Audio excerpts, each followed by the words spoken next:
This video is about how to read aloud. Reading aloud is part of preaching that preachers often take for granted, that they know, but they do not practice. This is unfortunate because when we learn to read aloud effectively, we can really have an impact on an audience. When we don't read effectively, the audience is missing out on what can be the most important and vital part of the sermon, which is the scriptures.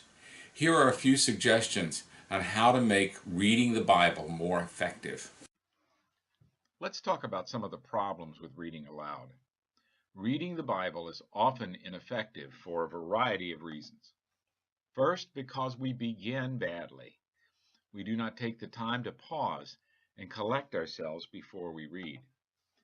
Second, because of our voice and inflections. Many times we do not take the time to plan how we will read the passage, so our voice and our inflections do not match the passage we are reading. Third, because of eye contact. We do not take the time to establish or the trouble to maintain eye contact with the audience. And fourth, because of the ending. We rush or strangle the end and do not allow time for people to absorb what we have just read. Now let's talk about how to do it right. First, begin the reading correctly. Stand straight with good posture. Don't slouch. Look at your audience and meet their eyes. Make sure your copy is readable. Do not hold it too close or too far away. The copy should be larger than what you need to see it well. Often it's a good idea to read the copy from a copy that has been enlarged. Pause. Take a good 5 seconds to allow the room to be quiet before you start to read. Do not read until the room is quiet, but just stare at them until they stop talking. Look out at your audience. Look from one side of the audience to the other. Do not look over their heads, but meet the gaze of several people in different parts of the audience. Be aware of your eye contact. When you look down at the manuscript, you miss eye contact with the congregation. When you look up from the manuscript, you look away from your manuscript and you don't see what you're reading, but you maintain eye contact with the congregation. So reading, you go between looking down and looking up. You can solve this problem by reading one line ahead. That is, read one line silently while you speak the one before it. In this way, we read silently, "The Lord is my shepherd."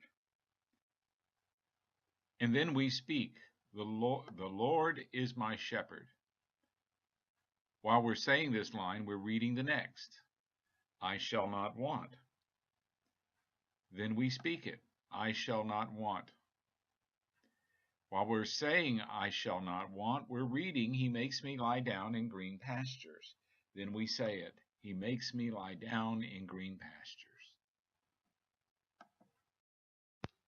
Emphasize the important words only. For this, you must read the passage before you say it.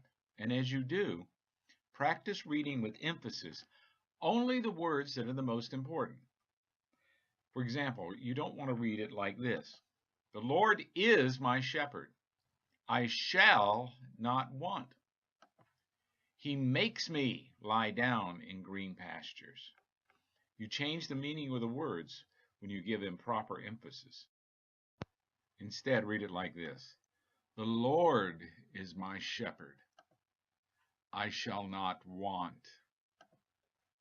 He makes me lie down in green pastures." In reading aloud, the emphasis is the interpretation. The way we read it can change the meaning of the whole text. Practice your reading aloud at least 3 times before you read before an audience. Before you read it, you should write it. Use marks to show how to read. For example, these marks may be of a help. The Lord is my shepherd. I shall not want.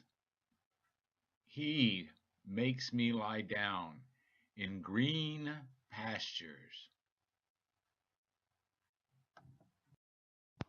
Projection is also important before an audience. Remember to breathe from the diaphragm, not the throat. In all presentations before an audience, projection is important, so make sure your voice is coming from the lower part of your diaphragm and not forcing from the throat. When you try to speak from the throat, you sound strangled.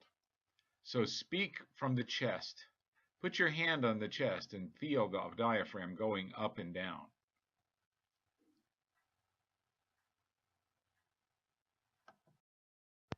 Another trick of projection is to listen for the echo.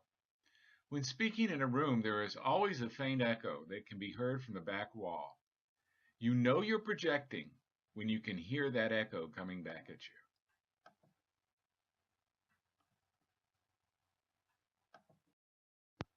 Speak deliberately. Do not rush. Take your time when you read. For example, you don't want to read, "The Lord is my shepherd, I shall not want." This is almost unintelligible. When we rush through things, the words run together and lose their meaning. Instead, read like this: "The Lord is my shepherd, I shall not want." When we slow down and pause, we savor the words like fine wine. When we get to the end, don't rush down. Take a moment of silence to let the words you read sink in.